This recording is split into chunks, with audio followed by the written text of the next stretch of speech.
একাদশ শ্রেণীর পাঠ্যসূচির অন্তর্ভুক্ত নীলোধ্বজের প্রতি জনা এই কবিতাটি আমাদের আলোচ্য বিষয়। কবিতাটি লিখেছেন মাইকেল মধুসূদন দত্ত। আসলে এই কবিতাটি বীরাঙ্গনা কাব্যের অন্তর্ভুক্ত। 1862 খ্রিস্টাব্দে মাইকেল মধুসূদন দত্তের লেখা বীরাঙ্গনা কাব্যটি প্রকাশিত হয়। এটিকে পত্রকাব্য বলা যেতে পারে। আমরা জানি যে মাইকেল মধুসূদন দত্ত বারবার তিনি অন্যান্য ভাষাভাষীর বা বিদেশি লেখকের বা কবির অনুপ্রেরণায় তিনি প্রভাবিত হয়েছিলেন। তো সেই রকমই কবি ওভিদের লেখা একটি পত্র কাব্য, তার নাম ছিল হিরোইডিস, সেইটার অনুকরণেই বলা যায় তিনি বীরাঙ্গনা কাব্যটি রচনা করলেন। তো তারও ইচ্ছে ছিল যে 21টি কবিতা, যেগুলো পত্রের, আসলে বিষয়বস্তুটা একটা পত্রেরই মতন, যেন কেউ কারোর প্রতি চিঠি লিখছেন কিন্তু কবিতার আকারে। তো এই 21টি কবিতা সম্বলিত একটি গ্রন্থ প্রকাশ করা তার ইচ্ছে ছিল, কিন্তু শেষ পর্যন্ত সেটা আর হয়ে ওঠেনি। 11টি কবিতা সম্বলিত পত্রকাব্য, সেটি বীরাঙ্গনা, এবং সেখানে পৌরাণিক নানা চরিত্র থেকে, অবশ্যই নারী চরিত্র, সেই সমস্ত নায়িকারা তাদের প্রিয়তমের উদ্দেশ্যে পত্রগুলি লিখেছেন। সেই বীরাঙ্গনা কাব্যের 11তম কবিতাটা হচ্ছে নীলোধ্বজের প্রতি জনা। রাজা নীলোধ্বজ তিনি মাহেশ্বরীপুরের রাজা। তার স্ত্রী জনা, তাদের সন্তান প্রবীর। তো আমরা এই যদি কবিতাটার যে প্রেক্ষাপট সেটার দিকে তাকাই, তাহলে আমরা একটা পৌরাণিক ঘটনার দিকে তাকাতে পারি। একটা পৌরাণিক ঘটনা আমাদের চোখে পড়ে। পাণ্ডবরা অশ্বমেধ যজ্ঞের আয়োজন করলেন। তো আমরা জানি যে অশ্বমেধ যজ্ঞ হচ্ছে এমন একটা যজ্ঞ যেখানে একটা অশ্বকে বা ঘোড়াকে, যজ্ঞপুত ঘোড়া, তাকে ছেড়ে দেওয়া হয়, এবং সেই ঘোড়া যখন যেই যেই জায়গাগুলো অতিক্রম করে আসে, সেই সমস্ত জায়গা যে রাজা যজ্ঞ করছিলেন বা ঘোড়াকে ছেড়েছেন সেই রাজার আয়ত্তাধীন হয়ে যায়। যদি কেউ তার সেই স্থানের ওপর দিয়ে বা তার অঞ্চলের ওপর দিয়ে বা তার সাম্রাজ্যের ওপর দিয়ে ঘোড়াকে যেতে না দেয়, যদি তাকে বাধা সৃষ্টি করে, তাহলে একটা যুদ্ধের সৃষ্টি হয়। যদি কেউ বাধা না দেন, তার মানে এই যে রাজা বা যার অঞ্চল দিয়ে ঘোড়াটা বিনা বাধায় চলে গেল, সেই অঞ্চলের যিনি অধিপতি, তিনি ওই অশ্বমেধ যজ্ঞকারীর বশ্যতা স্বীকার করলেন। এটাই হচ্ছে নিয়ম। তো এই রকমভাবে অশ্বমেধ যজ্ঞের ঘোড়া যখন যাচ্ছে, তখন রাজা নীলোধ্বজের যে পুত্র প্রবীর সেই ঘোড়াটাকে আটক করে। এর ফলে অর্জুনের সঙ্গে প্রবীরের যুদ্ধ হলো। অর্জুন অত্যন্ত অন্যায়ভাবে প্রবীরকে হত্যা করলেন। তার ফলে কি হলো? খুব স্বাভাবিকভাবেই রাজা নীলোধ্বজের সঙ্গে অর্জুনের একটা যুদ্ধ হওয়ার কথা, কিন্তু এরকম সময়ে কি হলো, রাজা নীলোধ্বজের জামাতা অগ্নি পরামর্শ দিলেন যে অর্জুনের সঙ্গে কোনো মতেই পেরে ওঠা সম্ভব নয়, তার থেকে যজ্ঞের ঘোড়া ফিরিয়ে দিয়ে অর্জুনের সঙ্গে মিত্রতা স্থাপন করাই শ্রেয়। রাজা নীলোধ্বজ নিজের জন্য এবং নিজের প্রজাদের জন্য বা নিজের সাম্রাজ্যের জন্য তিনি মৈত্রী স্থাপন করলেন অর্জুনের সঙ্গে। কিন্তু এই যে ঘটনাটা, সেটা একজন মা হিসাবে বা রানী হিসাবে জনার পক্ষে মেনে নেওয়া সম্ভব হলো না। তিনি অত্যন্ত শোক বিহ্বলা হলেন, তিনি স্বামী নীলোধ্বজের প্রতি অসন্তুষ্ট হলেন এবং শেষ পর্যন্ত তিনি গঙ্গায় প্রাণত্যাগ করলেন। এই যে কাহিনীটা, এই কাহিনীটাই অবলম্বন করে এই নীলোধ্বজের প্রতি জনা এই কবিতাটা রচনা করলেন, যেন মনে হচ্ছে যে একজন রানী এবং সবথেকে বড় কথা শোক বিহ্বলা যিনি জননী, সেই জনা তার স্বামীর প্রতি অত্যন্ত অসন্তুষ্ট হয়ে যেন নিজের মনের যত ক্ষোভ ছিল সমস্তটা প্রকাশ করছেন এই চিঠির মধ্যে দিয়ে, এই পত্রের মধ্যে দিয়ে। কবিতাটার এটাই বিষয়বস্তু। আমরা কবিতাটা শুরু করি। প্রত্যেকটা শব্দের যদি আমরা মানে বুঝতে পারি, মাইকেল মধুসূদন দত্তের কবিতা বুঝতে হলে আগে শব্দগুলো বুঝতে হবে। যদি প্রত্যেকটা শব্দের মানে আমরা বুঝতে পারি তাহলে কিন্তু কবিতাটা খুব সোজা হয়ে যায়। বাজিছে রাজ তোরণে রণবাদ্য আজি, হ্রেষে অশ্ব গর্জে গজ, উড়িছে আকাশে রাজকেতু।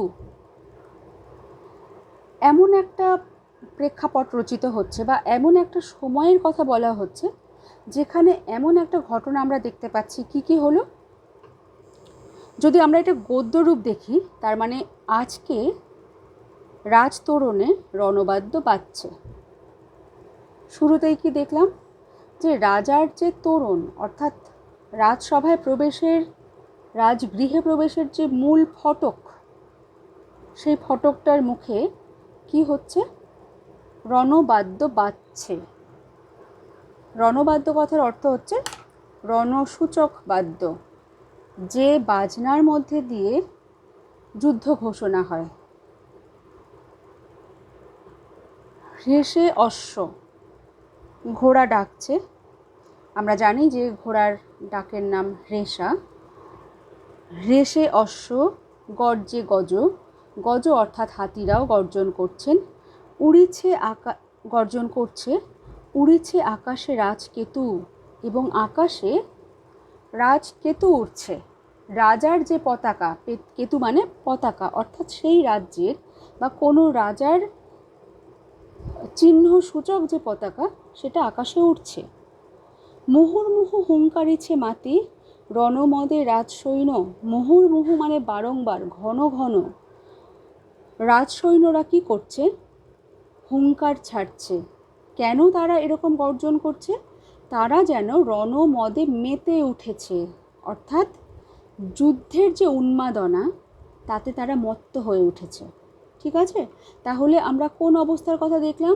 একদম শুরু থেকেই আমরা দেখছি যে রাজতোরণে রণবাদ্য বাজছে, ঘোড়া ডাকছে, হাতি গর্জন করছে, এবং আকাশে রাজার সেই রাজ্যসূচক যে জয় পতাকা সেটা উঠছে, এবং রাজ সৈন্যরাও তারা বারংবার হুঙ্কার করছেন, তারা যেন মেতে উঠেছেন কোনো একটা যুদ্ধের জন্য।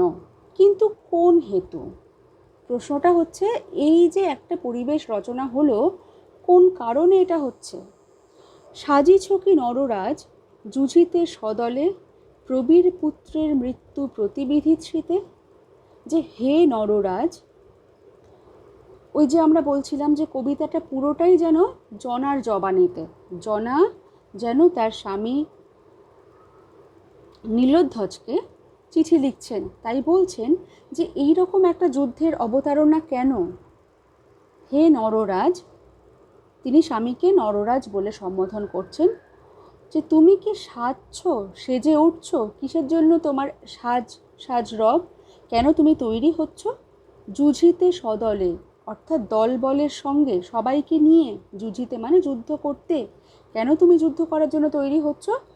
প্রবীর পুত্রের মৃত্যু প্রতিবিধিশ্রিতে, আমাদের যে পুত্র প্রবীর, তার মৃত্যুর প্রতিবিধান কল্পে, অর্থাৎ তার যে মৃত্যু হয়েছে অন্যায়ভাবে, সেটার প্রতিশোধ নেওয়ার জন্য। প্রতিবিধিশ্রিতে মানে হচ্ছে প্রতিবিধানের জন্য।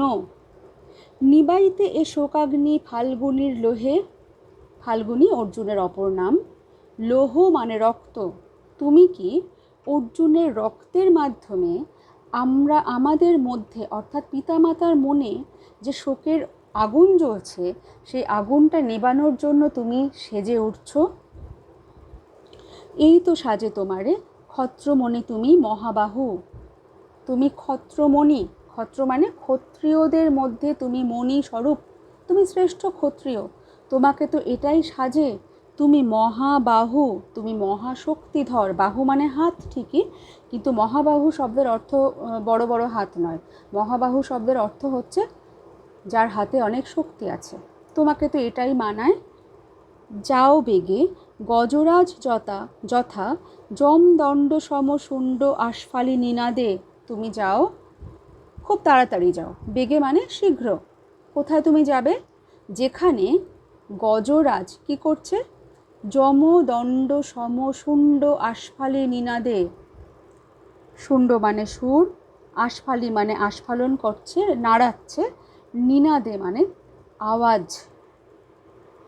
এই জায়গাটা দেখো, যমদণ্ড সমশুণ্ড।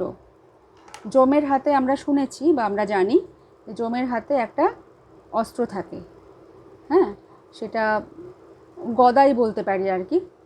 একটা খুব মোটা লাঠি থাকে, গদার মতন একটা যমদণ্ড থাকে। এখানে যমদণ্ড বলা হচ্ছে যমদণ্ডের সমান, সেই রকম ভারী, সেই রকম শক্তিশালী কি গজরাজের হাতির সুর। গজদের মধ্যে যে রাজস্বরূপ, সেই হাতি তার সুর যেখানে আস্ফালন করছে এবং চিৎকার করছে, আওয়াজ করছে, তুমি সেখানে যাও, খুব শীঘ্র যাও। টুটো কিরীটির গর্ব আজি রণস্থলে। টুটো মানে খর্ব করো, ভেঙে ফেলো, ছিন্ন করো, নষ্ট করে দাও, ধ্বংস করে দাও। তুমি রণস্থলে যাও, যুদ্ধক্ষেত্রে যাও, সেখানে গিয়ে আজকে কিরীটির যত গর্ব আছে, অহংকার আছে, সেটা ধ্বংস করে দাও। কিরীটিকে অর্জুনেরই অপর নাম কিরীটি। অর্জুন অন্যায়ভাবে প্রবীরকে হত্যা করেছিলেন ঠিকই, কিন্তু তুমি মহাবীর, তুমি মহাবাহু, তুমি যাও রণস্থলে গিয়ে কিরীটির গর্ব খর্ব করে এসো, ধ্বংস করে দাও।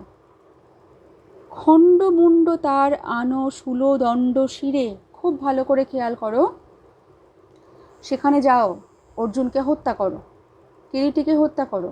তারপরে তার খণ্ডমুণ্ড, তার কাটা মুণ্ডটা, মাথা কেটে আনো, নিয়ে এসো। কিসে করে? শূলদণ্ড শিরে। যে শূল বা বল্লম বা বর্ষা, সেই বল্লম বা বর্ষার মাথায় করে গেথে নিয়ে এসো কিরীটি অর্থাৎ অর্জুনের কাটা মুণ্ডটা। তাহলে কি হবে? এই যে আমাদের শোক যা জ্বলছে, সেই শোকের আগুন আমরা নেভাতে পারবো, আমরা শান্তি পাবো। কেন এটা করা উচিত? অন্যায় সমরে মূঢ় নাসিল বালকে। বালক পুত্র প্রবীরকে অন্যায় যুদ্ধে, সমর মানে যুদ্ধ, মূঢ় মানে মূর্খ, এমন মূর্খ অর্জুন সে অন্যায়ভাবে আমাদের বালককে নাশ করলো, মেরে ফেললো, ধ্বংস করলো। নাশো মহেশবাস তারে।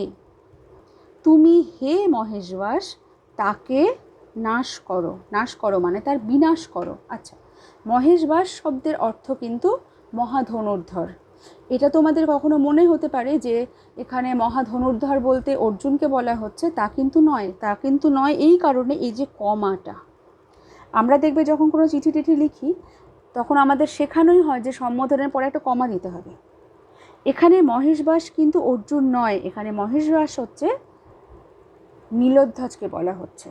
নীলোধ্বজের স্ত্রী জনা অত্যন্ত গর্বের সঙ্গে, শ্রদ্ধার সঙ্গে তার স্বামীকে মহাধনুর্ধর বলে আখ্যা দিচ্ছেন। বলছে তুমি মহাধনুর্ধর, তুমি তাকে গিয়ে নাশ করো।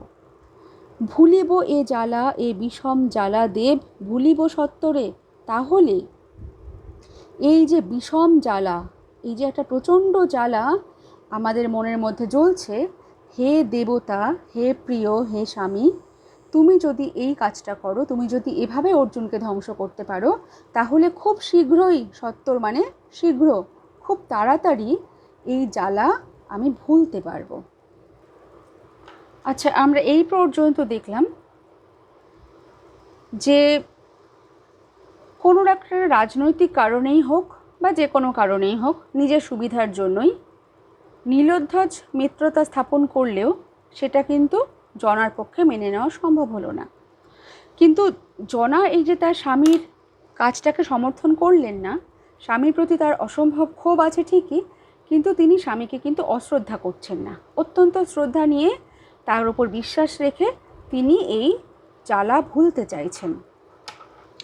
তারপরে দেখো এখান থেকে খুব ইম্পর্টেন্ট, জন্মে মৃত্যু বিধাতার এ বিধি জগতে। জন্মগ্রহণ করলে যে মৃত্যুবরণ করতেই হবে, এটা জগতের নিয়ম। ঈশ্বরের সৃষ্ট পৃথিবীতে এটাই নিয়ম, এটাই বিধি, মানে এটাই নীতি, এটাই নিয়ম। তাতে কিন্তু অবাক হওয়ার কিছু নেই, তাতে তার দুঃখ নেই। ক্ষত্রকুল রত্নপুত্র প্রবীর সুমতি, সম্মুখ সমরে পড়ি গেছে স্বর্গাধামে, কি কাজ বিলাপে প্রভু। অর্থাৎ আমাদের পুত্র সুমতি অর্থাৎ জ্ঞানী, যার সুস্থ মতি অর্থাৎ তার ভালো বুদ্ধি সম্পন্ন, সুবুদ্ধি সম্পন্ন প্রবীর, সে ক্ষত্রকুল রত্ন, সে ক্ষত্রিয়র উপযুক্ত পুত্র, ক্ষত্রিয় বংশের মধ্যে রত্নস্বরূপ। সে কি করেছে? সম্মুখ সমরে পড়ে গেছে স্বর্গাধামে, সে সামনাসামনি যুদ্ধ করেছে, তারপরে সে স্বর্গে গেছে। তাতে কিন্তু কোনো বিলাপ নেই। কি কাজ বিলাপে প্রভু? তাতে বিলাপ নেই। মা হিসাবে কষ্ট আছে ঠিকই, কিন্তু ক্ষত্রিয় রমণী হিসাবে তিনি জানেন যে এই প্রবীরের মৃত্যুর মধ্যে কোথাও কোনো অপমান নেই, সেটা অত্যন্ত গৌরবের। সে স্বর্গপুরে গেছে, তাতে কিন্তু বিলাপ নেই, তাতে কোনো দুঃখ নেই। সেই বাস্তব বোধটুকু তার আছে। পালো মহিপাল ক্ষত্র ধর্ম, ক্ষত্রকর্ম সাধু ভুজ বলে। এই জায়গাটা কিন্তু ভালো করে উচ্চারণ করতে হবে, না হলে মানেটাই বদলে যাবে। হে মহিপাল, মহি মানে জগৎ, পৃথিবী, তুমি রাজা, তুমি পৃথিবীর রাজা, তুমি জগতের পালনকর্তা। তাই তিনি নীলোধ্বজকে মহিপাল সম্বোধন করলেন। আগের শব্দটা পালো অর্থাৎ পালন করো।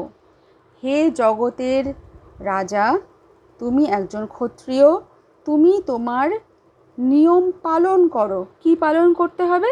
ক্ষত্র ধর্ম অর্থাৎ ক্ষত্রিয়র উপযুক্ত কাজ করো, ক্ষত্রিয়র ধর্ম তুমি পালন করো।